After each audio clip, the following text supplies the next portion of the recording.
알, 건더기, 성충 순서입니다.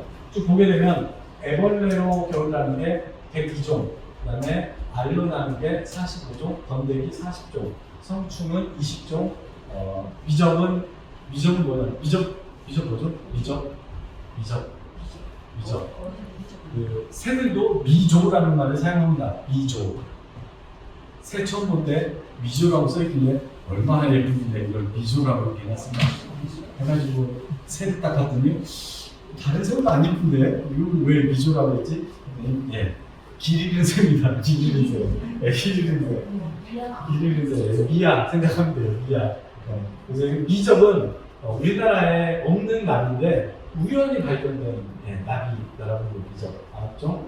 그리고 월동하는지 확인하지 않는 게 확인되지 않는 게 72종류.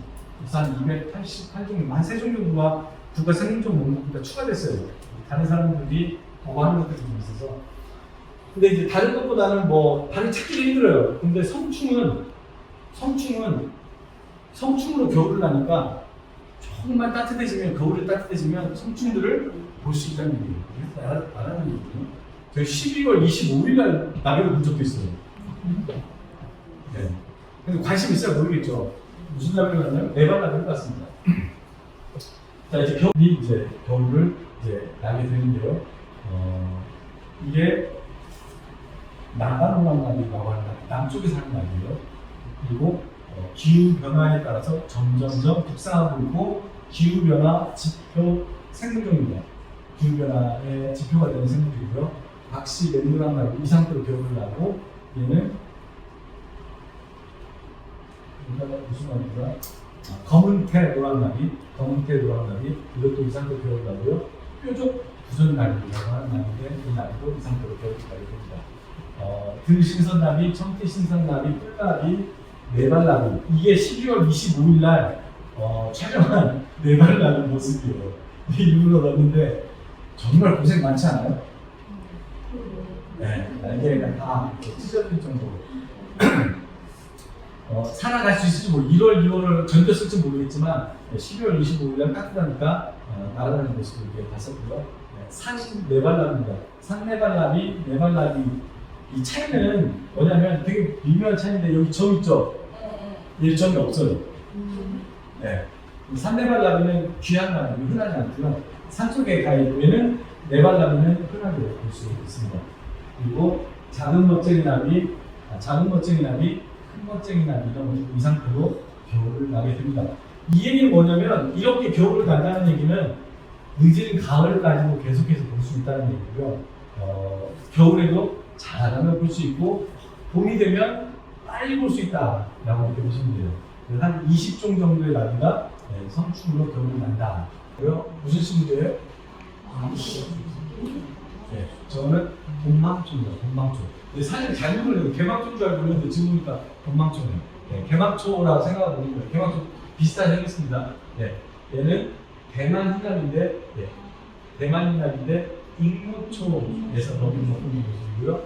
노랑나비인데 얘는 메리골드에서 먹이를 먹고 있고, 얘는 푸른푸전나비인데 국수나무에서 국수나무를 꽂아서 먹이를 먹고 있고, 얘는 암목부전나비 같은데요. 지층계에서 먹이를 먹고 있고, 호랑나비, 민목초, 네발나비, 서양민들레, 그 다음에 줄전팔랑나비, 삼부추, 그 다음에 왕팔랑나비, 끈끈이 배나무에서 먹이를 먹고 있습니다. 이런 것들을 이제 확인을 하고 기록하고 하면서 아까 저런 자료들이 나왔다는 얘기고요. 그럼 어떤 식물이냐? 이게 나비들이 이제 흔하게 대충 먹고 사는 애들과 그렇지 않은 애를 봤는데 어떤 식물들을 주로 먹느냐라고 해봤을 때 이 개망초에서 한 27종 정도의 나비들이 개망초를 먹더라. 21종, 22종 정도가 큰 까치수염하고 고추나무, 이건 초코잎을 먹고 있습니다.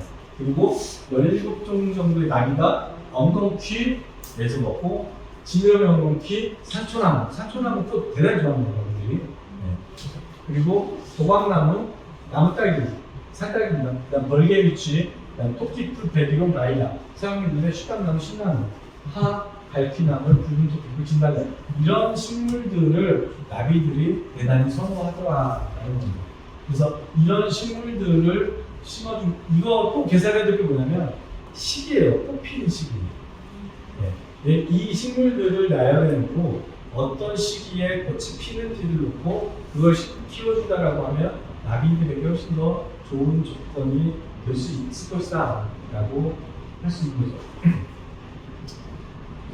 이제 그 식물들 보면 이제 흔하게 이제 나비들이 좋아했던 식물들 보면 개망초고요. 그다음에 이게 큰 까치 수염이라고 하는 식물이고 벌개비치고요. 엉겅퀴입니다. 엉겅퀴.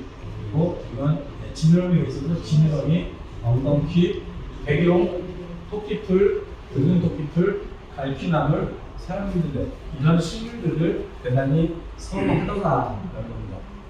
붉은질나비, 규기구전나비, 기생나비, 까만구전나비 이런 것들은 한종에서 너무 확인됐다라는 거죠. 그 얘기는 무슨 얘기예요? 얘네들은 까다롭다. 까다롭다. 얘네들은 그냥 대충 살아도 된다.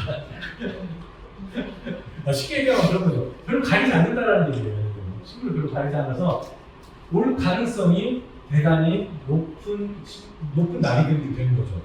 그럼 이 중에는 발견이 안 돼서 그럴 수도 있어요. 그만 희소한 나비들일 수도 있고 아니면 먹이를 대단히 선별해서 먹는 애들일 수도 있죠. 하여튼 이 밑으로 가면 갈수록 우리가 불러들이기는 쉽지 않은 종의 가능성이 있고 위에 있는 애들은 쉽게 불러들일 수가 있다라고 보면 돼요. 그래서 배추이나비, 대만이나비, 네발나비, 푸른전나비, 노랑나비, 왕팔랑나비, 호랑나비 이런 것들은 식물을 조금만 신경 써주면 이입될 가능성이 대단히 높은 나비들이라고 생각할 수가 있겠죠. 그런 것들이 종류 개미가 오는데 안 하고 나가는 거죠. 네. 이걸 앉아있는데 눈앞에서 이렇게 시연을 해주더라고요. 그리고 그래서 이제 봤죠. 뭘 했나 봤더니 그때는 알을 낳을 거라고 생각 못하고 봤더니 이런 알을 이렇게 낳아서 지금은 안 해요. 다음에 갈 일이 없어서 보지 못했지만 이 알에서 깨어난 애벌레는 이 진딧물을 먹고 성장을 하게 됩니다. 네. 그리고 다시 이런 바둑돌, 부전나비가 되는 거죠. 특이한 특성을 가진 나비들도 있다는 거고요.